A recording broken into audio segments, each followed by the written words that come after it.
कहानी का शुरुआत होता है कब्रिस्तान से, जहाँ पे बहुत सारा लाशें इधर-उधर बिखरा हुआ था। तभी वहाँ पे 2 आदमी आता है। उनमें से एक आदमी एक कब्र के ऊपर सुसु कर रहा था। तभी वहाँ पे एक बड़ा-सा सांप आ जाता है और उसे मार देता है। ये कहानी है उसी सांप का जो लोगों को मार के उसका ऊर्जा छीन लेता था, अपने रूप को बरकरार रखने के लिए।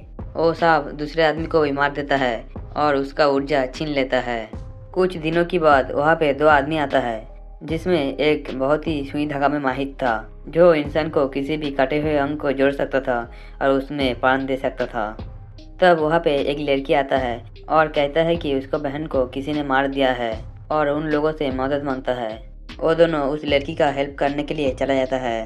वहाँ पे पहुँचने के बाद वो दोनों देखता है कि उस लड़की का सर धड़ से अलग था। उन दोनों में से ली, जो सुई धागा में बहुत ही माहिर था, वो उस लड़की का धड़ शेर से जोड़ देता है और सिल देता है। शेर को जोड़ते ही वो लड़की का आत्मा उसमें वापस आ जाता है और हम लोग देखते हैं कि ये लड़की ही वो सांप था जो सबको मार रहा था। वो सांप आके ली का दोस्त को मार देता है और ली को छोड़ देता है, क्योंकि ली ही उसका आत्मा को वापस ले आया था। इसी वक्त ली का नींद टूट जाता है और वो देखता है कि वो अभी एक मदिरा खाना में खड़ा है। वो ज़्यादा से ड्रिंक करने के कारण ये सब कुछ देख रहा था। तो अब उस बार की मालकिन उससे पैसा मांगता है, मगर ली के पास पैसा ना होने के कारण उस मालकिन के साथ एक रात गुजरना पड़ता है। अगला दिन जब वो घर जाता है तब देखता है वहाँ पे वही सांप वाली लड़की खड़ा है। इसका मतलब वो जो कुछ भी देखा था वो सब कुछ झूठ नहीं है, वो सब कुछ सच है। वो सांप वाला औरत उन लोगों के साथ रहने के लिए आया था। ली की पत्नी उसकी दर्द भरी कहानी सुनकर उसे रहने के लिए बोल देता है। दूसरी ओर उस देश के राजा और उनके आदमी उस सांप को मारने के लिए ढूंढ रहा था, मगर उन लोगों को सांप के बारे में कोई भी पता नहीं चलता। दूसरी ओर वो सांप एक एक करके सबको मार के उनसे उनका ऊर्जा छीन रहा था। तब वहाँ पे एक आदमी आता है जो सांप का शिकार करता है। वो सांप को पकड़ने के लिए बहुत ही कोशिश करता है, मगर वो सांप उनसे घायल होके वहाँ से चला आता है। वो सांप घर वापस आके ली की पत्नी से मिलता है, जो उसे कहता है कि वो कभी भी मां नहीं बन सकता है। ये सुन के वो सांप उससे कहता है कि उसका पास एक दवाई है जिससे वो फिर से मां बन सकती है। ये बात सुन के ली की पत्नी बहुत ही खुश हो जाता है। वो जाके बेड पे लेट जाता है, मगर तभी वहाँ से सांप निकल के उसको काट लेता है। मगर बाद में ये देखा जाता है कि उसको कुछ भी नहीं हुआ है। दूसरा दिन वो सांप फिर से अपने रूम में आके ली का पत्नी के ऊपर कुछ कर रहा था। तभी वहाँ पे 2 सैनिक आता है और उसे सांप में बदलते हुए देख लेता है, जिसके बाद वो सैनिक का क्या होता है हम लोगों को दिखाई नहीं जाता। रात में ली आता है और अपने पत्नी के साथ वो सब कुछ करने लगता है, मगर तभी उसका मुंह से शाओमी का नाम निकल जाता है, जो उस सांप वाली लड़की का नाम था। ये सुनकर ली का पत्नी का बहुत ही बुरा लगता है और वो शाओमी से मिलने के लिए चला जाता है। जब वो शाओमी का रूम में पहुंचता है तब वहाँ पे 2 लाश को देखता है, जिससे वो बहुत ही घबरा जाता है और वहाँ से भाग आता है। और ये खबर ली की पत्नी राजा को दे देता है। इसीलिए राजा की सैनिक उसका घर में आता है और सर्च करता है। तब शाओमी अपने दोस्त स्वीकार कर लेता है और कहता है कि मैंने ये सब कुछ किया है, इन सब में इन लोगों की कोई भी कसूर नहीं है। ये बात सुनकर वो सब लोग उसे पकड़ के राजा के पास लेके जाता है, मगर इस तरफ ली को भी पता चल गया था कि ये सब कुछ ली का पत्नी ने ही किया है। मगर ली का पत्नी ली को लाश भी नहीं दिखा पाता और ये प्रूव भी नहीं कर पाता कि ये सब कुछ शाओमी ने किया है। इसीलिए ली कैद खाना में जाता है शाओमी से माफ़ी मांगने के लिए, मगर शाओमी ने सैनिक को बोल दिया था कि ली का पत्नी ही वो सांप है। इसीलिए वो सारे सैनिक फिर से ली के घर पे आता है और ली के ऊपर पवित्र धूल छोड़ के मारने लगता है, मगर ली को कुछ भी नहीं होता है।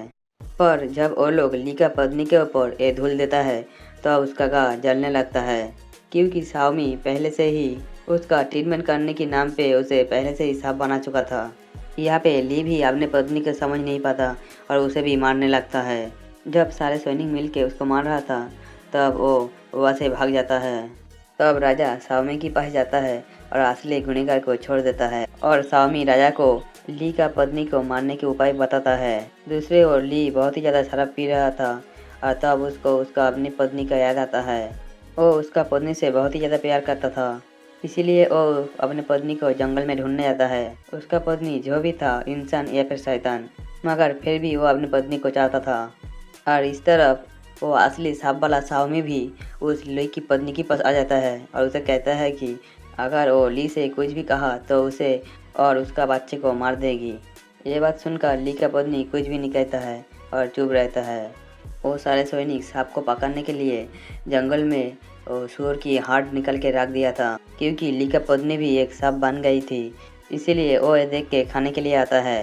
तभी सारे सैनिक मिल के उसे पकड़ लेता है और ले जाके शराब में फेंक देता है।